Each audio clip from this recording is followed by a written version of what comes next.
Movie के शुरू होते ही हम एक स्ट्रीट शेफ गाओ को देखते हैं। वो बहुत मजे मजे के खाने बनाया करता था। इसका एक छोटा सा रेस्टोरेंट है, मगर वो उसको साफ रखता है और अपने प्रोफेशन से भी बहुत प्यार करता है। लेकिन जो पास्ट में गाओ के साथ हुआ वो बहुत ही बुरा था। उसके फादर ने सिर्फ इसलिए उसे एक शेफ के पास छोड़ दिया कि वो कुकिंग को सीख सके। गाओ ने ये डिसाइड कर लिया था कि एक दिन वो बहुत बड़ा शेफ बनेगा और हर वो चीज हासिल करेगा जो वो अपने बचपन में ना कर सका। गाओ के फादर एक बहुत अच्छे शेफ थे और अब तक तो वो बहुत ही कमाल शेफ बन चुके थे, एक तरह के मास्टर शेफ। लेकिन उनका बेटा यानी गाओ उनसे बहुत नफरत करता था, क्योंकि उसने अपना बचपन यानी चाइल्डहुड अपने फादर के बगैर गुजारा था। वो उन्हें मिस भी किया करता था, लेकिन इससे उसके फादर को कोई फर्क ही नहीं पड़ता था। दूसरी तरफ गाओ के फादर यानी वही मास्टर शेफ भी इस बात से खुश थे कि दुनिया को नहीं पता कि इनका बेटा भी है, और ये बात गाओ को और सैड करती थी। अब सीन बदलता है और हम एक और फेमस, हैंडसम और यंग शेफ को देखते हैं। वो बहुत ही रिच और रॉयल फैमिलीज के लिए खाना बनाया करता था। उसका नाम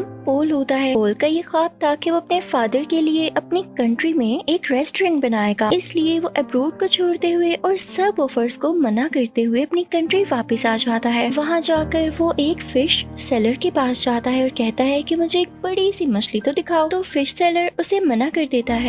अब जैसे ही गाओ उसके पास बड़ी सी मछली लेने आता है तो वो आदमी उसे मछली दे देता है। ये देखकर पोल को बहुत गुस्सा आता है और वो गाओ को गुस्से से देखता है, जैसे वो उससे जेलस हो कि भाई इसने उसको मछली क्यों दे दी। फिश सेलर जब इन दोनों को गुस्से में देखता है तो वो मछली के 2 टुकड़े कर देता है ताकि इनमें लड़ाई ना हो। लेकिन वो दोनों फिर भी एक दूसरे को गुस्से से घूरते रहते हैं। अब हम पोल के शानदार और बहुत ही प्यारे रेस्टोरेंट को देखते हैं जिसकी आज ओपनिंग होती है। वो बहुत नीट एंड क्लीन एडवांस तरीके से बनाया गया और बहुत ही खुला रेस्टोरेंट होता है। उसको बहुत अच्छे तरीके से डेकोरेट किया होता है। पोल ने जो नया रेस्टोरेंट खोला था वो गाओ के रेस्टोरेंट के बिल्कुल सामने था, जिसे देखकर गाओ के दोस्त घबरा जाते हैं, क्योंकि ये नया रेस्टोरेंट इन कस्टमर्स का सारा इंटरेस्ट अपनी तरफ करने वाला था और इन सब लोगों को इनसे छीनने वाला था। और जिस बात का डर था वही होता है। सब लोग नए रेस्टोरेंट का टेस्ट चेक करने के लिए उसमें चले जाते हैं। तो गाओ के दोस्त गाओ को सपोर्ट करने के लिए डिस्काउंट ऑफर की अनाउंसमेंट करते हैं,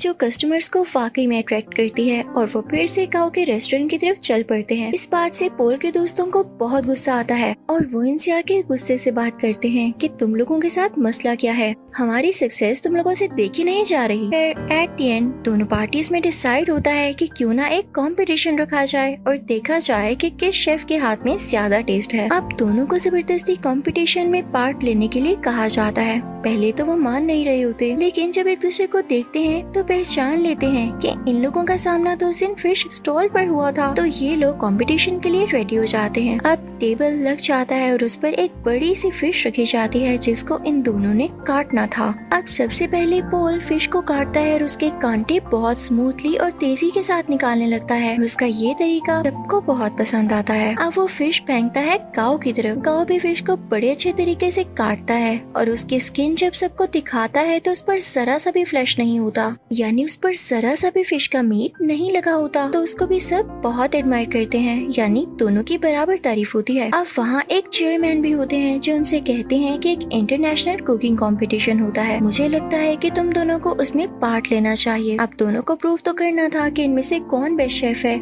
तो दोनों रेडी हो जाते हैं। अब पोल मीडिया को बताता है कि मैं फ्रांस में कुकिंग करता था और चाइना आकर मैंने फील किया कि अब भी लोग पुराने तरीकों को यूज करके कुकिंग करते हैं। और जाहिर है ये बात वो इनडायरेक्टली गाओ को ही कह रहा था और इसे देख के गाओ को बहुत गुस्सा आता है। अब वहाँ सबको पता चलता है कि पहले इनका आपस में कंपटीशन होगा। अगर ये लोग उसे जीत जाते हैं तब ये लोग फाइनल तक पहुँच सकेंगे और साथ ही साथ बहुत ही बड़े मास्टर शेफ से मिलने का भी चांस मिलेगा। और ये मास्टर शेफ कोई और नहीं बल्कि गाओ के ही फादर थे। उधर गाओ के रेस्टोरेंट में पोल की दोस्त आती है और गाओ और उसकी दोस्त को रेस्टोरेंट आने का कहती है कि आज का खाना आप हमारी तरफ खाएं। अब वो दोनों यानी गाओ और उसकी दोस्त पोल के रेस्टोरेंट तो जाते हैं, लेकिन उनको खाना पोल नहीं बल्कि पोल की वही दोस्त सर्व करती है। दिखने में वो खाना तो फ्राइड एग और एक प्लांट पोट की तरह लग रहा था, लेकिन उसका टेस्ट एकदम अलग था। तो ये देख के गाओ सोचता है कि वाकई पोल की कुकिंग बहुत एडवांस है। तो वो सीधा किचन में जाता है और उसको गुस्से से कहता है, पोल अपना खाना अच्छा दिखाकर क्या साबित करना चाहते हो? कि तुम बहुत अच्छे कुक हो, तो पोल चुप रहता है और उससे मीट पकाने का कहता है कि चलो देखते हैं कौन ज्यादा अच्छा मीट पका सकता है। गाओ चैलेंज एक्सेप्ट करता है। अब गाओ बहुत ही अच्छे तरीके से वो मीट पकाता है, वो बहुत डिलीशियस लग रहा होता है। अब पोल उसे कहता है कि मैं तुम्हें सेम रेसिपी के साथ ये डिश बनाकर दिखाता हूँ। पोल शुरू करता है और सेम डिश बहुत ही कम टाइम में बना लेता है। जब गाओ उसको स्मेल करता है तो उसे अपनी डिश में और इसकी डिश में कोई फर्क नहीं लग रहा होता, तो वो समझ जाता है कि वाकई इसके पकाने का तरीका बहुत एडवांस है। वो उदास हो जाता है और वहाँ से चला जाता है। अब गाओ को कोई कहता है कि उसे उसके फादर बुला रहे हैं। गाओ अपने फादर के पास जाता है और कहता है कि अब आपने मुझे क्यों बुलाया, जबकि आप ये बात मानते ही नहीं कि मैं आपका बेटा हूँ। तो मास्टर शेफ उसे कहते हैं मैंने ऐसा इसलिए किया ताकि दुनिया ये ना कहे कि तुम मेरे बेटे हो, इसलिए तुम इंटरनेशनल कंपटीशन तक पहुँच सके, बल्कि मैं तो यही चाहता हूँ कि तुम खुद ये करो। तो गाओ कहता है डैड मुझे वैसे भी आपकी सपोर्ट की जरूरत नहीं, जब मुझे आपकी जरूरत थी तब आप मेरे पास नहीं थे। खैर मैं अब ये साबित करके दिखाऊंगा कि मैं वो हासिल कर सकता हूँ जिसकी वजह से आपने मुझे छोड़ा। अब गाओ यहाँ से चला जाता है क्योंकि उसे अपने डैड की किसी भी बात पर यकीन नहीं होता। अब next day international cooking competition होता है। सब प्रिपरेशन की जा चुकी होती हैं। कॉम्पिटेंट्स यानी पोल और गाओ भी रेडी होते हैं। टाइम स्टार्ट होता है।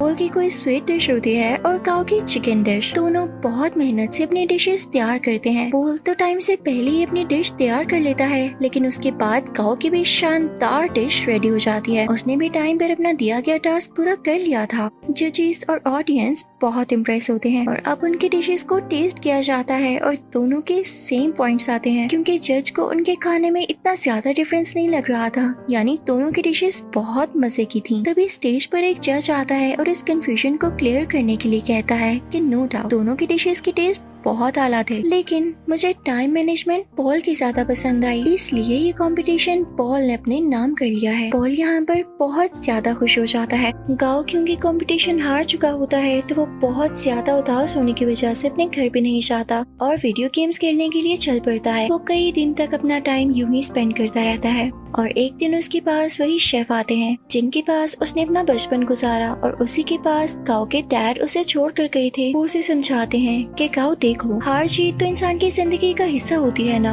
अगर आज तुम नहीं जीत सके तो क्या जरूरी है कि कल भी नहीं जीत पाओगे। लेकिन गाओ घर जाने के लिए तैयार ही नहीं था।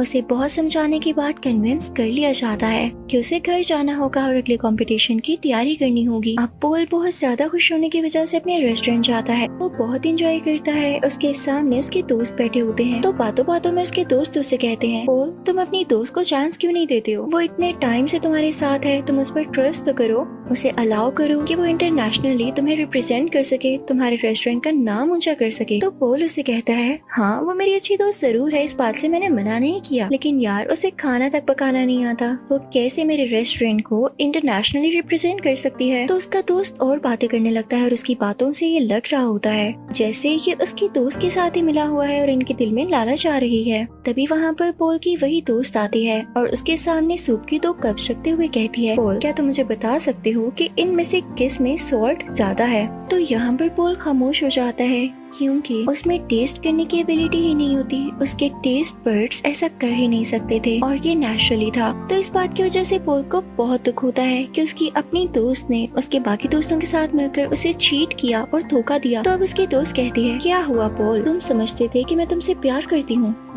ये तुम्हारी गलत फहमी थी, आजकल ऐसा कहाँ होता है। मैंने तो तुमसे दोस्ती सिर्फ इसीलिए की थी ताकि तुम्हें यूज करके इंटरनेशनल कंपटीशन में जा सकूं। वैसे जाना तो मेरे लिए पॉसिबल नहीं था, लेकिन आज तक जो मैंने तुम्हारा राज रखा उसके बदले में तुमने मुझे क्या दिया। क्या तुम मुझे एक ऑफर नहीं कर सके। लेकिन अब नहीं, अब मैं खामोश नहीं रहूंगी क्योंकि मैं भी इस कंपटीशन में जा सकती हूँ।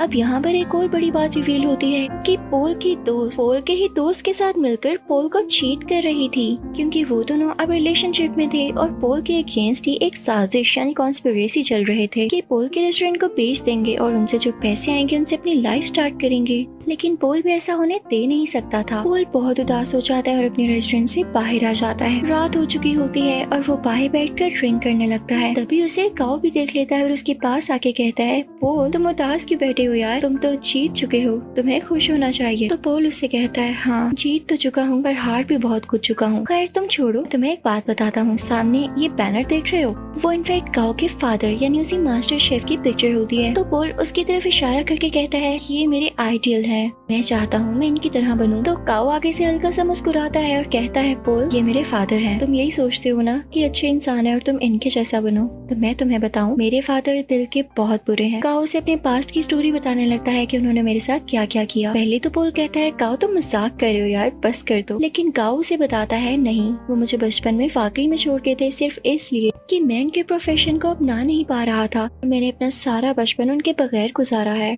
तो पोल कहता है, अच्छा उदास नहीं हो, अब हम क्या कर सकते हैं। तो काओ से कहता है, बॉटल्स फेंक सकते हैं। तब वो दोनों खाली बोतल्स उस बैनर की तरफ फेंकने लगते हैं और बहुत खुश होते हैं। यहाँ पर इन दोनों में दोस्ती हो जाती है और ये सीन बहुत ही ज्यादा क्यूट है। अब पोल जब वहाँ से अपने रेस्टोरेंट वापस जाता है तो देखता है कि उसके दोस्त उसके रेस्टोरेंट का सौदा कर रहे होते हैं। तो पोल उनसे कहता है, ये क्या हो रहा है, तुम लोग मेरी इजाजत के बगैर ऐसा कर भी कैसे सकते हो। तो उसके दोस्त उससे कहते हैं, मुझे ये बताओ इंटरनेशनल कंपटीशन में अपने साथ किसको लेकर जाओगे, क्योंकि राउंड 2 में अकेले नहीं पका सकते, आपके साथ आपका पार्टनर होना लाजमी होता है। क्या तुम अपनी दोस्त को लेकर जाओगे। तो पोल कहता है, मेरा दिमाग नहीं खराब, मैंने डिसाइड कर लिया है कि मैं किसे अपने साथ लेकर जाऊंगा जो कि वाकई डिजर्विंग है। पोल यहाँ पर काओ का नाम लेता है। तो ये सुनकर उसके दोस्त काफी जेलस होते हैं। उनमें से एक कहता है, पोल याद रखना तुम्हारा करियर मिट्टी में मिल जाएगा। तो पोल उसे अपने सर से हिट करता है, उन सबको वहाँ से भगा देता है। जब ये सारे लोग चले जाते हैं तो काओ का वही गार्डियन शेफ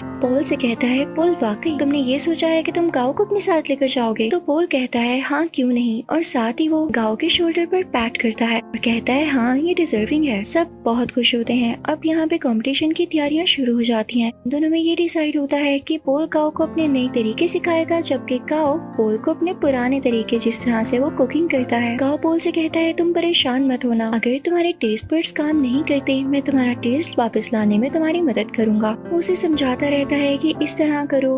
पोल भी उसे नए नए तरीके बताता रहता है और यहाँ पर इन दोनों का काफी अच्छा टाइम स्पेंड हो जाता है। ये रोज खाना बनाने की प्रैक्टिस करते, साथ साथ डांस करते, सिंगिंग करते और बातें करते। और अब यहाँ इन दोनों की दोस्ती और भी गहरी हो चुकी थी। अब वो दिन भी आ जाता है जब इंटरनेशनल कंपटीशन का राउंड 2 होता है। ये दोनों अपनी डिश बहुत अच्छे तरीके से बनाने लगते हैं और कम ही टाइम में बहुत अच्छी स्वीट डिश तैयार कर लेते हैं, जो कि जजेस को इतनी ज्यादा पसंद आती है कि वो कहते हैं, हमने आज तक ऐसी डिश नहीं खाई। और ये राउंड ये दोनों विन कर लेते हैं और सही कहा जाता है कि यूनिटी इज स्ट्रेंथ। अब इसके बाद शुरू होना होता है थर्ड राउंड, जो कि कुछ दिन बाद था। और ये कंपटीशन इनका उसी मास्टर शेफ यानी काओ के फादर के साथ था। तो यहाँ पर पोल काओ से कहता है, मुझे लगता है कि तुम इस कंपटीशन को जीत सकते हो, तो तुम चले जाना। तो काओ पोल से कहता है, तुम बहुत अच्छे शेफ हो, तुम्हें तो एडवांस तरीके भी पता है और तुम मेरे से भी ज्यादा अच्छा कर सकते हो। तो पोल कहता है, नहीं ऐसी बात नहीं, देखो मैंने अपने फादर का ड्रीम पूरा किया अपना रेस्टोरेंट बनाकर, तो तुम अपने फादर का ड्रीम पूरा करो ना। वो तुम्हें एक बहुत अच्छा शेफ देखना चाहते थे, तो तुम उनके सामने जाकर कुकिंग करो और उन्हें प्रूव कर दो कि तुम बहुत अच्छे शेफ बन सकते हो। तो काओ मान जाता है और पोल का शुक्रिया अदा करता है। अब थर्ड और फाइनल राउंड स्टार्ट हो चुका होता है।